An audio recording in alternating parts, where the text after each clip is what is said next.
Hallelujah. हमारे जीवन में क्या बोलिए, हमारे जीव के वश में मृत्यु भी है, जीवन भी है। दो चीज है। यदि हम परमेश्वर के सुसमाचार से उसकी गवाही की चर्चा करेंगे, बहुतों को हम जीवन देंगे।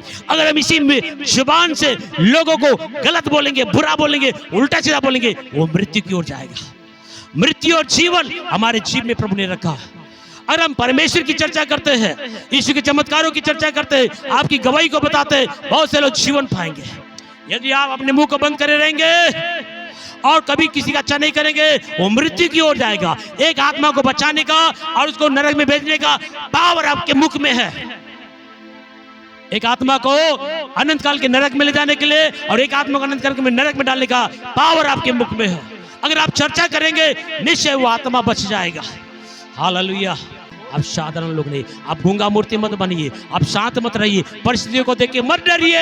मैं आज आपके लिए संदेश बताना चाहूंगा, पूरे लोगों के लिए बताना चाहूंगा। भारत का हर एक कलीसिया के लिए इस वीडियो के द्वारा एक संदेश पहुंच रहा है। ध्यान से सुनिए। आप यदि मुंह बंद कर लिए, आपका जिगरी दोस्त अनंत काल से आपके लिए बिछड़ जाएगा। आप मुंह बंद कर दिए, आपका पति अनंत काल के लिए आपसे बिछड़ जाएगा। आपने मुंह बंद कर लिया, आपका माँ, आपका पिता आपसे अनंत काल के लिए बिछड़ जाएगा, जो दोबारा कभी नहीं देख सकते। अगर मुंह खोल के यीशु की चर्चा करोगे, वो सब प्रभु के राज्य में आएंगे और अनंत काल का जीवन पाएंगे। इसलिए मैं आपसे कहना चाहता हूँ प्रियो, इसलिए मैं आपसे कहना चाहता हूँ, मुंह खोलिए, मुंह खोलिए, बोलिए और डरिए नहीं। आपको मालूम है 2 कुरिन्थी 2:15 में क्या लिखा है? हालेलुया। यहाँ क्या लिखा है? क्योंकि हम परमेश्वर के निकट उद्धार पाने वाले, हालेलुया, और नाश होने वाले दोनों के लिए मसीह की खुशबू है। कितने लोग मसीह की खुशबू है? कितने लोग आत्मा को बचाना चाहते हैं? आप खुशबू है कि बदबू है? आपके जीवन से अगर सुसमाचार है, प्रार्थना है, गवाही है, तो आप खुशबू है। अगर आप ये काम नहीं कर रहे, तो आप बदबू है। वो आत्मा जो बच सकते हैं, उनके लिए आप जीवन का कारण नहीं बने हैं। Hallelujah, hallelujah. प्रियो, मैं आपसे कहना चाहता हूँ, परमेश्वर ने आपको नाश होने वाले और जीवन पाने वाले दोनों के लिए मसीह की खुशबू बनाया है। इसलिए प्रियो, मसीह की महक को फैलाइए, सुसमाचार को फैलाइए, गवाहियों को फैलाइए। आपका जीवन बहुतों को प्रभु के राज्य में जीत रहा है। हालेलुया। क्या आपके मित्र को आप खोना चाहते हैं? आपके दोस्तों को आप खोना चाहते हैं? आपके सहेलियों को आप खोना चाहते हैं? आपके पति को खोना चाहते हैं? आपकी पत्नी को खोना चाहते हैं? अपने जन्मदिन माता पिता को खोना चाहते हैं? आपके रिश्तेदारों को खोना चाहते हैं क्या? अगर नहीं, तो मुंह खोल के आपको बोलना पड़ेगा। Hallelujah, hallelujah. बाइबल में लिखा है, यिर्मयाह का पुस्तक 20:19 पढ़ेंगे, लिखा है, यिर्मयाह का एक हृदय का पीड़ा है। इनमें क्या बोलता है? यदि मैं कहूं कि यीशु की चर्चा नहीं करूंगा और ना उसके नाम से मैं कुछ बोलूंगा, क्योंकि यीशु के नाम से जब मैं गवाही देता हूँ, लोग मुझे भला बुरा बोलते हैं, मेरे साथ गलत बर्ताव करते हैं, मुझसे मारपीट करते हैं, मेरी निंदा करते हैं, मेरा बहिष्कृत करते हैं, मेरा मजाक उड़ाते हैं। इसलिए आज से मैं यीशु के बारे में नहीं बोलूंगा। बोलने के लिए अपने आप को बहुत कोशिश करने लगा यिर्मयाह, लेकिन उसने बोला, मैं चाहता हूँ कि प्रभु का वचन ना बोलूं, लेकिन मेरे अंदर जो परमेश्वर का वचन है, मेरे अंदर जो परमेश्वर की आत्मा है, जो परमेश्वर अपने वचन को मेरे अंदर खिलाया है, वो वचन मेरे हड्डी-हड्डियों में आग लगाता है। इसलिए मैं अपने आप को रोकते रोकते थक जाता हूँ और मैं रोक नहीं पाता और बाहर जाके यीशु की चर्चा करता हूँ। Hallelujah, hallelujah. आपकी चर्चा, यदि यीशु आपके अंदर है, उसका वचन आपके अंदर है, अपने आप को रोक नहीं सकते। आप परमेश्वर की आत्मा अगर आपके अंदर है, आप रोक नहीं सकते। आपको खोलना पड़ेगा मुंह, क्योंकि परमेश्वर ने आपको इसीलिए बुलाया चर्च में कि आप मुंह खोलकर अपने लोगों से बातें करें। यिर्मयाह भी बोलने लगा, ये कठोर लोग हैं, ये अटी लोग हैं, हे प्रभु ये नहीं सुनेंगे। कोई बात नहीं, क्या जाने सुन लिया, उसका जीवन अनंत काल के नरक से बच जाएगा। तेरे को शरीर में दर्द हो रहा है, अपमान और निंदा हो रहा है, ये कोई बड़ी बात नहीं है, लेकिन अगर तू नहीं बोलेगा, अनंत काल का नरक जहां से कोई छुड़ा नहीं सकता, वहां जा रहा है। उस नरक से बचाने के लिए परमेश्वर आपको चुना हुआ, उस नरक से बचाने के लिए परमेश्वर आपको चुना हुआ। सोचिए आप कहां पर है, आप क्या कर रहे हैं? यिर्मयाह बोला, प्रभु मैं अपने आप को रोकते रोकते थक गया, लेकिन मैं रुक नहीं पाया, क्योंकि आपका वचन मेरे हड्डी-हड्डियों में आग लगा रहा है और मैं लोगों से बातें कर रहा हूं, चाहे मेरे साथ कुछ भी हो। अब मैं नहीं रुक सकता, क्योंकि मैंने प्रभु के वचन को खा लिया। परमेश्वर ने मुझे अपने वचन को खिलाया। परमेश्वर ने मेरे अंदर क्या किया है? वचन को खिलाया, वचन की आग उसके अंदर में। हालेलुया। प्रेरितों का पुस्तक 17:6। जब पौलुस अपनी सेवकाई में निकला, प्रभु के चेले जब सेवकाई में निकले, ये जहां कहीं भी जाते थे, लोग यीशु के चेलों को देख के माथा पकड़ लेते थे, अरे ये यहाँ भी आ गए। अरे यहाँ भी आ गए, ये तो पूरा जगत को लुट पुलट कर रहे, ये जहां भी जा रहे पूरे लोगों को ईसाई बना रहे। अरे इनको रोको, अगर यहाँ नहीं रोकोगे हमारा गांव, हमारा शहर, हमारा तहसील, हमारा जिला, हमारा राज्य, हमारा देश, इवन पूरा राष्ट्र प्रभु के पास आ जाएगा। इसीलिए लोग षड्यंत्र कर रहे हैं, लेकिन प्रभु की आग की चर्चा को कोई रोक नहीं सकता। आप मुंह बंद करोगे, परमेश्वर पत्थरों को खड़ा कर देगा। हालेलुया। जब गोलियत को देख के साउल राजा का मन कच्चा हो गया, प्रजा का मन कच्चा हो गया, सैनिक का मन कच्चा हो गया, तब परमेश्वर ने गोलियत को खड़ा किया। यदि चर्च आप मुंह बंद करोगे, परमेश्वर लोगों को खड़ा करेगा, उसका श्रेय वो लोग ले लेंगे। इसीलिए आप अपना मुंह बंद ना करें, आप अपना मुंह बंद ना करें। आपके मुंह खोलने से कितनी आत्मा अनंत काल के नरक से बच रहे हैं।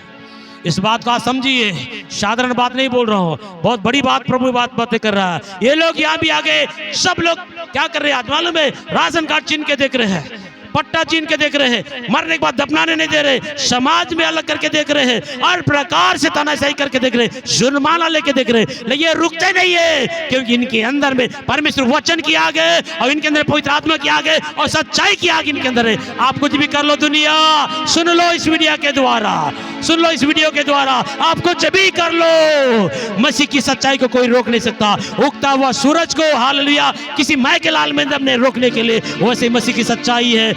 हालेलुया। हिटलर ने सोचा यहूदियों को मैं मार डालूंगा और इस पंथ को, इस धर्म को खत्म करूंगा, वो खुद आत्महत्या कर लिया। हालेलुया। परमेश्वर के राज्य को खत्म करना, सुसमाचार को खत्म करना सबके वश की बात नहीं है। परमेश्वर लोगों को खड़ा करता है, परमेश्वर लोगों को खड़ा करता है। आज लोग डरे हुए हैं, अरे पूरा देश हम हिंदू राष्ट्र बनाएंगे, ये तो पूरा मसीह राष्ट्र बनेगा। यीशु मसीह राष्ट्र बनाने के लिए नहीं आया। एक बात आपसे कहना चाहूंगा, यीशु मसीह इस भारत को मसीह राष्ट्र बनाने के लिए नहीं आया, यहाँ के पापियों को स्वर्ग के राज्य में ले जाने के लिए आया, अलग राज्य बनाने के लिए नहीं आया, अलग राष्ट्र बनाने के लिए नहीं आया यीशु मसीह। हालेलुया। इस बात को सुन लो, क्योंकि यीशु कौन है उसको जानना पड़ेगा। हालेलुया। प्रेरितों का पुस्तक 5:28 में क्या लिखा है? हालेलुया। पतरस और यूहन्ना, पतरस जेल के अंदर था, कलीसिया प्रार्थना कर रहा था और परमेश्वर ने उसको छुड़ाया।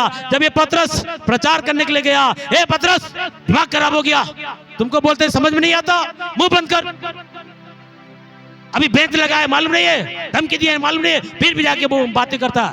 हालेलुया।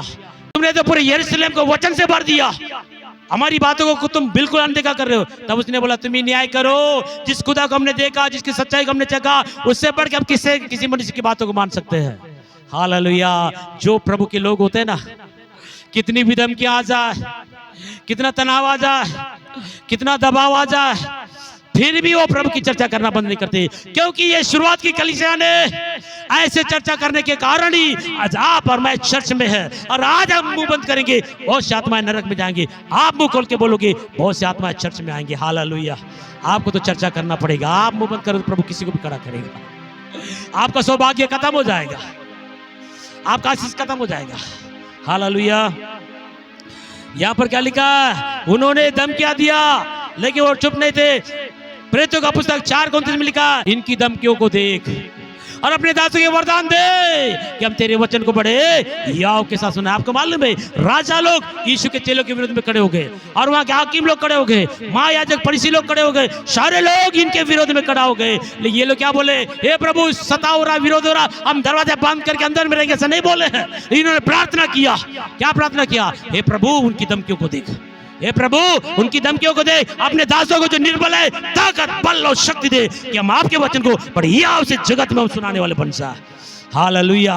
जब वो प्रार्थना किए, वो जगह हिल गया, वो पवित्र आत्मा में भर गए और आत्मा में भरे हुए जाकर लोगों को सुसमाचार सुनाने लगे। इसी के कारण आज आप और हम बच गए। कितने लोगों ने हमारे लिए प्रार्थना किया, कितने लोगों ने उपवास किया, कितने लोगों ने मुंह खोल के गवाही दिया, तब जाके आप और मैं चर्च में आए। प्रियो, अगर हम मुंह बंद करेंगे तो हमारे घर के लोग, परिवार, रिश्तेदार, हमारे दोस्त, हमारा गांव बर्बाद हो जाएगा। इसीलिए आप सावधान हो जाइए। आज के संदेश में बहुत सावधान हो जाइए। हालेलुया। हे प्रभु, उनकी धमकियों को देख और अपने दासों के वरदान दे। साधारण अनपढ़ लोगों ने एक बड़ी सेवा किया क्योंकि आत्मा से बढ़कर प्रार्थना करते थे, हमेशा प्रार्थना जीवन को जीते थे और हर परिस्थिति में ये प्रभु की सेवा करते थे। और एक बड़ी और सामर्थ्य गवाही बताऊंगा जो पौलुस का है, जो मसीहों को मारने वाला और बाल पकड़ के खींच के जेल में डालने वाला। ये पौलुस को कोई समझा नहीं सकता था, इसका सामना कोई नहीं कर सकता। जिसका सामना कलीसिया नहीं कर सकता, जिसका सामना प्रभु के दास नहीं कर सकते, परमेश्वर खुदा की बातें करता है। जिसको आप समझा रहे नहीं समझ रहा है, जिसको मैं समझा नहीं समझ रहा है, हम सब सामना नहीं कर रहे, परमेश्वर खुद उसका सामना करने के लिए आया। और जब ये घोड़े में बैठकर पौलुस क्या किया, पौलुस घोड़े में बैठकर अपने टीम बनाकर दमिश्क की ओर जा रहे थे। एक आराधना चल रहा था, चलो दमिश्क में एक आराधना चल रहा, हम तोड़ने चले, लोगों को पकड़ पकड़ के मारेंगे और उनको अपने पंथ में, अपने मतलब धर्म में वापस लाएंगे और उनको जेल में डालेंगे। एक टीम बना के जा रहे थे। हालेलुया। जब ये टीम बना के जा रहे थे तब क्या हुआ, इससे बातें करने का सबका मन कच्चा हो गया, सब डर गए थे पौलुस, क्योंकि बहुत ही कठोर और बहुत ही एकदम सख्त आदमी था और उसका सामना करने के लिए अच्छे लोगों का वाट लग जाता था। लेकिन बोला कि इससे कोई सामना नहीं कर पाता, खुद प्रभु आया और अपनी रोशनी को भेजा। ऐसा प्रकाश आया घोड़े में जाते जाते और रोशनी को देख के उसका आंख चुंधिया गया और घोड़े से नीचे गिर गया और 3 दिन तक अंधा हो गया था। हालेलुया।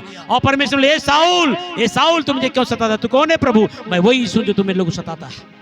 उस दिन इसका जीवन बदला। यही साउल बाद में पौलुस बना, यही जो मसीहों को मारने वाला, जेल में डालने वाला, दुख देने वाला, जब इसका जीवन बदला, इन्होंने क्या क्या प्रभु के लिए दुख उठाया, मैं आज आपसे कहना चाहता हूँ। उसी के कारण आज हमारे पास इतने बाइबल लिखे हैं, इतने बाइबल की पत्रियां लिखे हुए हैं। बाइबल में नया नियम में सबसे ज्यादा पुस्तक लिखने वाला पौलुस है, जो मसीह विरोधी था। मसीह को जानने के बाद मसीह के लिए पूरा बाइबल में परमेश्वर प्रकाशनों को बाइबल लिखने वाला और परमेश्वर के लिए मसीह से ज्यादा दुख उठाने वाला और कोई है तो वो पौलुस है। आइए हम लोग देखेंगे 2 कुरिन्थी 11 का 23 से 28। पौलुस ने क्या किया मालूम है? पौलुस ने जब सच्चाई को जाना, 3 बार समुद्री यात्रा जब वो कर रहा था प्रभु का सुसमाचार, लेकिन 3 बार समुद्र का जहाज टूट गया।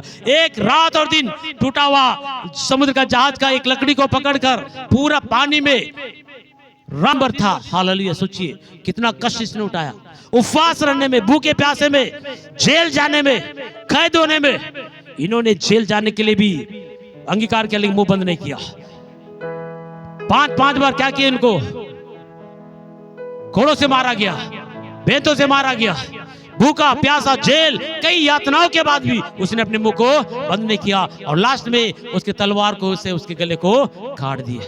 अब सोचिए कितना यातना सह के भी उसने आत्माओं को बचाने के लिए प्रयत्न किया, जिसके कारण आज आप और मैं प्रभु में आए हैं। और आज हम लोग क्या कर रहे हैं? आज आपका मेरा क्या, इस वचन की तरफ हम सबको आशीष दे।